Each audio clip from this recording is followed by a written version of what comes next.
Bonjour, moi c'est Véronica de Salsa Cali Style et je suis en interview pour Empowerment Latino.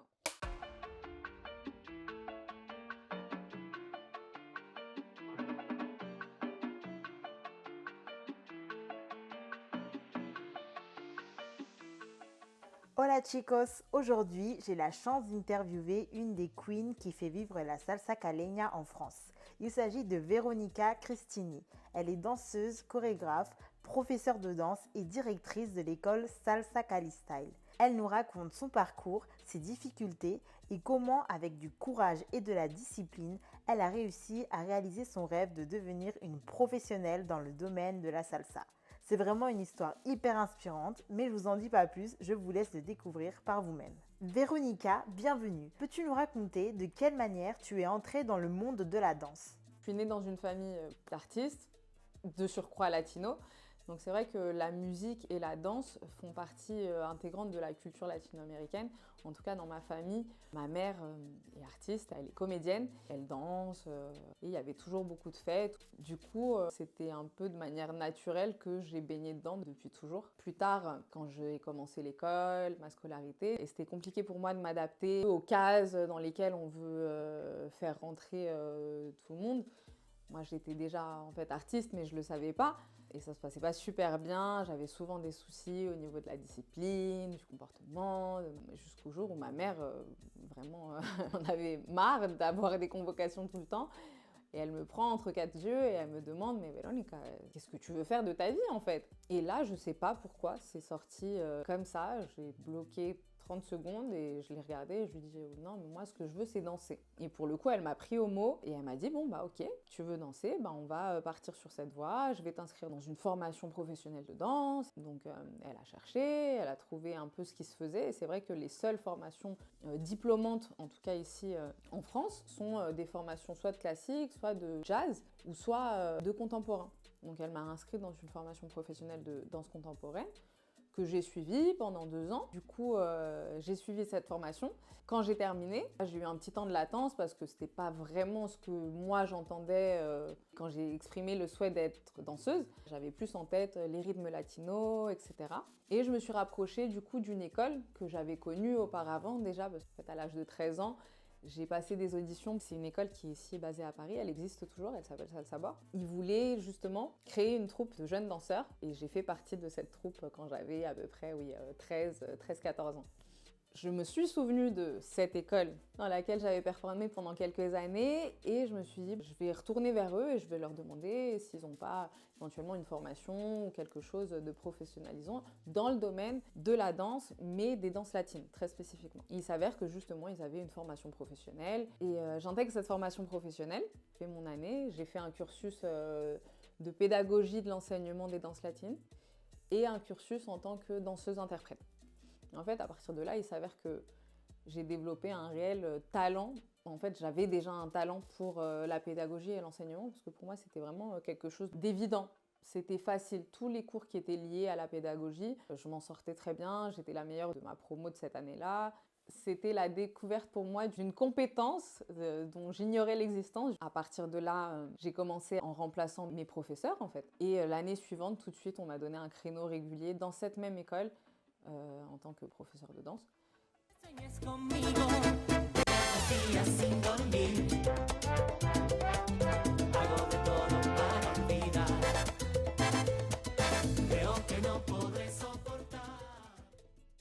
Véronica, as-tu eu besoin de sortir de ta zone de confort pour réussir à concrétiser tes rêves?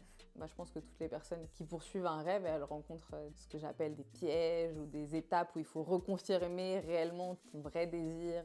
Premièrement, ma mère au début, quand je lui ai dit que c'était pas vraiment le contemporain qui m'intéressait, que je voulais faire des danses latines, elle comprenait pas vraiment parce que pour elle, la salsa et les danses latines, c'est quelque chose de populaire, c'est pas quelque chose de professionnel. Tu danses ça pendant des fêtes, mais tu en fais pas ta vie, quoi. Donc déjà, au début, ma famille, elle n'était pas forcément super enthousiaste. Par la suite, quand j'ai commencé les cours, elle a vraiment vu que j'étais à fond, que j'étais déterminée, etc.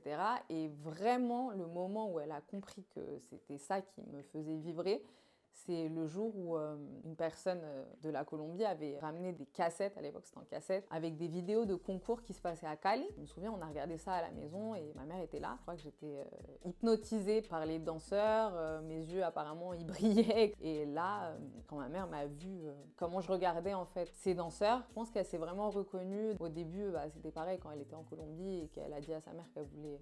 Je crois qu'elle l'a même pas dit à sa mère, c'est pour ça une des raisons pour laquelle elle est partie de la Colombie. Elle n'a jamais pu assumer son envie, en tout cas face à sa mère, de suivre la voie du théâtre. Donc je pense qu'à ce moment-là, quand elle a vu vraiment la lueur dans mes yeux, elle s'est reconnue et elle s'est dit, elle a un amour profond pour ça et c'est vraiment ça qu'elle veut faire et du coup il faut que je la soutienne. Premier obstacle, disons, t'as pas le soutien forcément de ta famille, etc.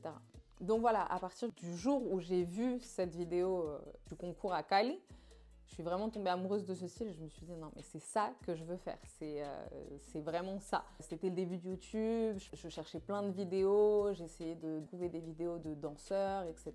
Je suis tombée sur un couple qui m'a fascinée, Ricardo et Viviana. Il faut savoir que c'est les premiers champions du monde colombiens qui ont remporté un championnat mondial, la première place. Et je pense qu'on est beaucoup de latinos à l'extérieur qui avons découvert la salsa caleña par le biais de cette vidéo. Parce que c'est vrai que c'était le début de YouTube, c'était 2005. Pour la petite histoire, les Colombiens avaient du mal à sortir du pays. Et donc du coup, on ne voyait pas beaucoup de danseurs qui allaient se présenter dans les championnats internationaux. Par des problèmes de visa tout simplement. Et là, du coup, eux avaient réussi à y aller, à concourir. Et ils ont remporté en plus la première place, donc du coup cette vidéo elle a été archi virale, tout le monde l'a vue et beaucoup comme moi sont restés impactés par ce couple. Et je me suis dit à partir de là, je les suivais que eux. Et je me suis toujours dit, si j'apprends, je veux apprendre tout avec elle. On s'identifie forcément plus aux danseurs de son sexe, donc pour moi c'était la danseuse. Quand j'ai terminé ma formation, moi ce que je me suis dit c'était que je voulais faire de la salsa caleña, c'est vraiment ça le truc. Et ici à Paris, il n'y avait personne qui était en mesure de m'enseigner réellement au niveau où je voulais le faire. J'ai eu un petit temps de latence, j'étais un peu frustrée, je me disais mais comment est-ce que je vais faire? Il faut savoir qu'à ce moment-là, j'étais dans une relation avec une personne qui ne me soutenait pas forcément par rapport à mes projets professionnels. Mais moi, j'étais super amoureuse, j'étais très attachée, voilà. Et j'avais un peu du mal à me dire, faut que tu te prennes en main, faut que tu partes.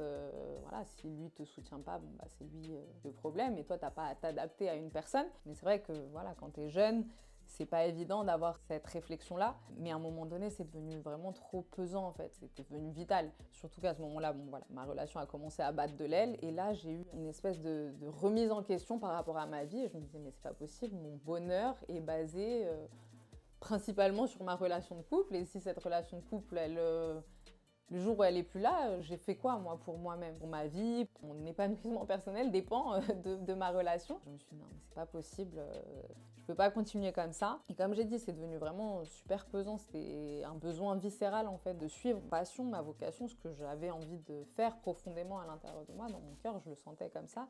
Et ouais, c'était tellement fort à un moment donné, je sentais que si je le réalisais pas, j'allais mourir. C'était presque une sensation physique en fait. Donc je décide de partir en Colombie, je m'organise. Ça a été 3 mois de travail non-stop parce qu'il faut un gros budget. Il faut te former, te loger, vivre, etc.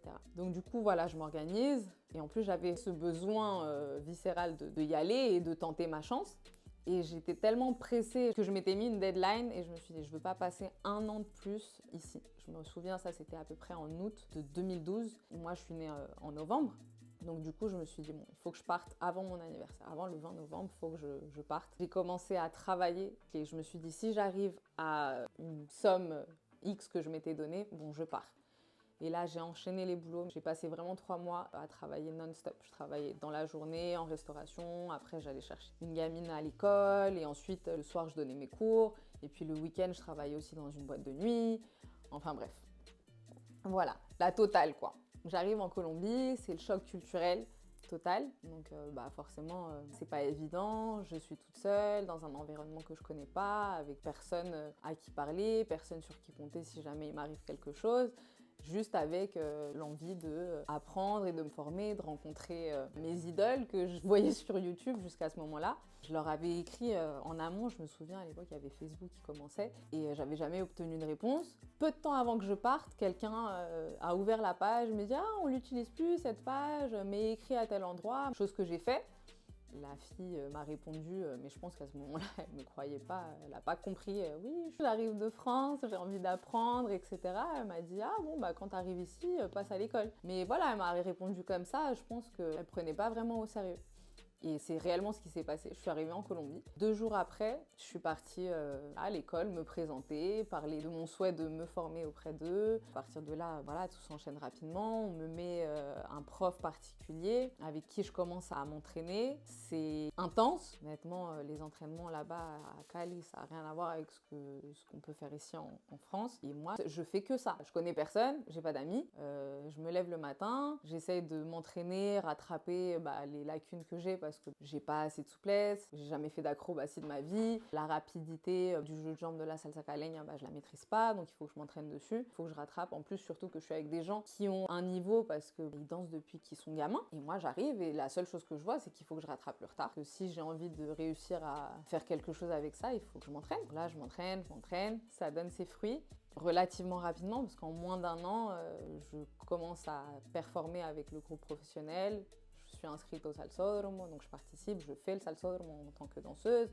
J'enchaîne sur le Festival Mundial de Salsa de Cali, qui est la plus grosse compétition de salsa caleña qui existe. On va concourir aux États-Unis, au World Latin Dance Cup, à Miami. Vraiment, c'est l'accomplissement de mes rêves. À la base, je me suis dit, c'est si j'arrive à participer au moins l'année prochaine au Salsódromo, j'aurai atteint mon but. Et en fait, j'ai fait beaucoup plus que ça. J'ai même dépassé les attentes que je pouvais avoir en y allant. Donc après, c'est vrai que ça n'a pas été facile tous les jours. Il y a des hauts et des bas comme pour tout. Il y a beaucoup de soirs où je rentrais chez moi toute seule, frustrée, encore avec personne à qui parler, à pleurer, à me dire mais qu'est-ce que je fais là, je vais jamais y arriver, c'est trop dur, machin, nanana. Mais bon, on s'accroche, on s'accroche. Quand il y a quelque chose vraiment qui te motive à l'intérieur et quelque chose qui est un peu ta raison de vivre, tu sens que si tu l'accomplis pas ou que tu n'essayes pas, tu vas cesser d'exister carrément, t'as pas le choix que de continuer en fait, de persévérer.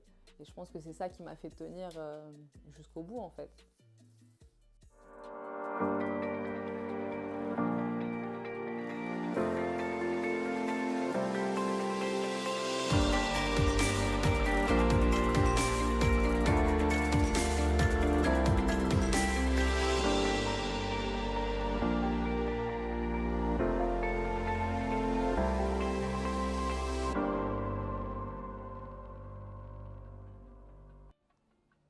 Véronica, est-ce qu'il y a eu un moment où tu as voulu tout abandonner? Quand je suis rentrée en France, après avoir fait tout mon processus de formation, avoir accompli beaucoup plus de rêves que j'avais pu espérer avant d'y aller, c'est vrai que je reviens et puis là c'est un peu qu'est-ce que je fais? Comment je me lance? J'ai fait tout ce que j'ai fait en Colombie, mais personne ne me connaît ici. Comment est-ce que t'entreprends de donner des cours de danse, comment tu t'ouvres des cours. Et c'est vrai que c'était pas évident, surtout que moi jusqu'à ce moment-là j'étais encadrée, j'étais au sein d'une école, au sein d'un groupe. Et là je reviens en France et je suis toute seule, livrée à moi-même avec oui toutes les nouvelles connaissances que j'ai acquises. Mais je sais pas comment mettre en place et comment agencer tout ça pour organiser ma vie autour de ça en fait. Et puis t'as aussi les influences externes qui te disent il faut gagner aussi sa vie, trouver un travail stable, ta sécurité financière, la stabilité, etc. Le genre de discours qu'on entend tout le temps en fait, c'est vraiment le discours commun. Je me suis un peu laissée prendre dedans et je me suis mis à travailler dans la restauration. C'est un milieu que je connaissais, j'avais travaillé déjà beaucoup là-dedans avant de partir en Colombie aussi, entre autres pour financer mon voyage en Colombie. Et donc voilà, je suis dans un travail stable, comme tout le monde. Là, j'ai des horaires, j'ai un salaire. Bon, moi, j'ai la conviction intime qu'on est tous destinés à faire quelque chose, qu'on a tous une vocation, une raison d'être sur Terre. Et je pense que la vie, elle te met des petits rappels, en fait. Quand tu t'égares, quand tu te perds, la vie, elle te rappelle que non, c'est pas ça qu'il faut que tu fasses, qu'il faut que tu continues, etc. Et je me souviens, un truc qui m'a marqué à ce moment-là aussi, qui m'a rappelé ça, justement. J'étais derrière le bar, je travaillais dans la restauration, je faisais aussi du clubbing. Un ancien élève du collège, donc c'était des années après, qui me reconnaît, qui me dit « Ah, Véronica, ça va? Qu'est-ce que tu deviens? Et alors? Et la danse, tu continues ?» Et là, dans ma tête, je me dis, waouh, je pense que c'est quelque chose déjà au collège que je devais dire, parce que ça l'avait marqué en fait. La chose de laquelle il se souvenait de moi, c'était que j'aimais la danse et que je voulais faire de la danse et que j'étais passionnée par la danse. En tout cas, c'est la question qu'il m'a posée. C'est vrai que je me suis vue à ce moment-là, moi, avec ma bouteille, mes cocktails, un peu ridicule. Je me suis dit, qu'est-ce que je fais là? Genre, c'est pas ma place. Le lendemain, j'ai démissionné.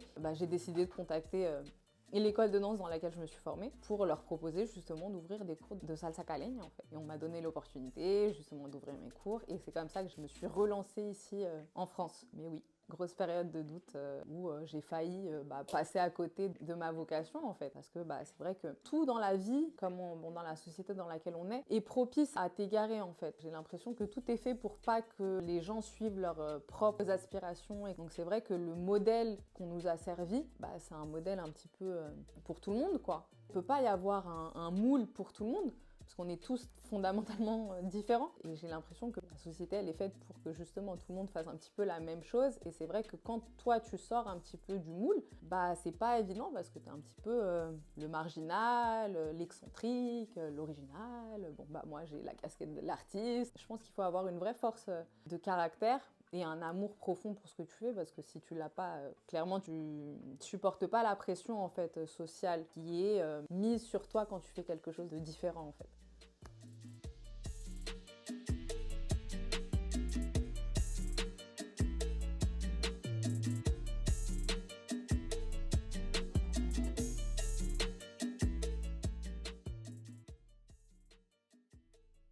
Est-ce qu'il y a un conseil que tu pourrais donner à toutes ces personnes qui ont envie de se lancer dans un projet qui leur tient à cœur, mais qui ont peur d'échouer? Premièrement, je leur dirais qu'on a tous peur. On va dans l'inconnu.